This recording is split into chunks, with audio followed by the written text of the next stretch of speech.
Magandang oras na naman sa inyong lahat mga kaibigan. Dating DPWH Undersecretary Maria Catalina Cabral pumanaw na. Alam naman ninyo siguro si Yusek Cabral dahil siya ay nasangkot sa umano'y maanomaly ang paglalagay ng budget na naugnay sa mga controversial na proyekto sa flood control. Pero bago ang lahat, huwag niyong kalilimutan na mag-subscribe sa ating channel kung hindi pa kayo subscriber. Please like, comment, and share. Pakiclick na rin ang notification bell para hindi niyo makaligtan ng ating mga bagong video. Balik sa ating usapan. Ito'y balitang hindi inasahan. Marami ang nagulat. Maraming nagulat sa balitang pumanaw na si dating Department of Public Works and Highways Undersecretary Maria Catalina Cabral. Ayon sa balita, si Cabral daw ay nahulog umano sa bangin na may lalim na 20 hanggang 40 meters. Ayon sa Benguet Provincial Police Office, natagpuan umano ang katawan ni Cabral na unconscious at unresponsive malapit sa ilog ng Buwed sa Tuba, Benguet matapos umanong mahulog sa bangin.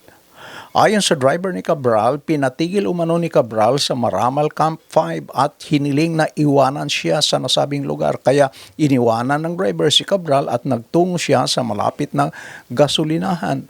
At nang balikan daw ng driver si Cabral mga bandang alas 5 ng hapon, wala si Cabral sa nasabing area kaya humingi siya ng tulong sa pulis mga bandang alas 7 ng gabi. 2 hours after. Kaya ako'y nagtataka dito sa driver. Bakit iniwanan niya si Cabral na nag-iisa sa isang walang taong lugar? Bakit inutusan ba ni Cabral na siya ay umalis? Pinalis ba siya ni Cabral?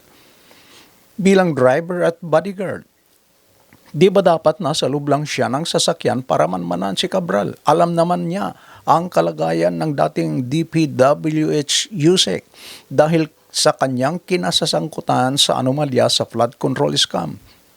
Pumunta umano ang driver sa isang gasolinahan mula sa location kung saan niya iniwanan si Cabral. Kung hindi ako nagkakamali, 2 hours bago niya binalikan si Cabral. Bakit umabot ng ganitong katagal bago niya balikan si Cabral? Nang bumalik siya sa area kung saan niya iniwanan si Cabral at di niya makita ang kanyang amo, bakit hindi niya tinawagan sa kanyang cellphone para tanungin kung nasaan na si Cabral? Nakakaduda. Talagang nakakaduda ang pangyayari. Wala kayang foul play sa pagkamatay ni Cabral? Kung may foul play, may nagtulak kaya kay Cabral para mahulog sa bangin? O baka naman siya ay patay na nang dinala dyan sa lugar na yan at inihulog sa bangin para palabasin na siya ay nahulog? Yan ay mga haka-haka lamang. Hintayin na lang natin kung ano ang kalalabasan ng investigation ng mga authorities. At kung ito naman ay walang foul play, ito kaya ay isang talagang kasong suicide? Talaga bang nagpakamatay si Cabral?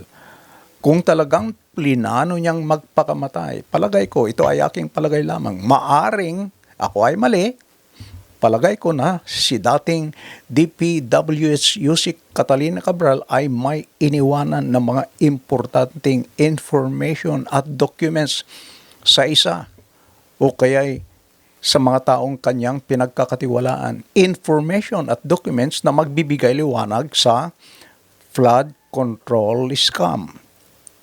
Kaya mga kaibigan, abangan natin ang mga susunod na kabanata sa pagkamatay ni dating DPWH Undersecretary Maria Catalina Cabral. Mga kaibigan, meron ba kayong opinion sa ating tinalakay?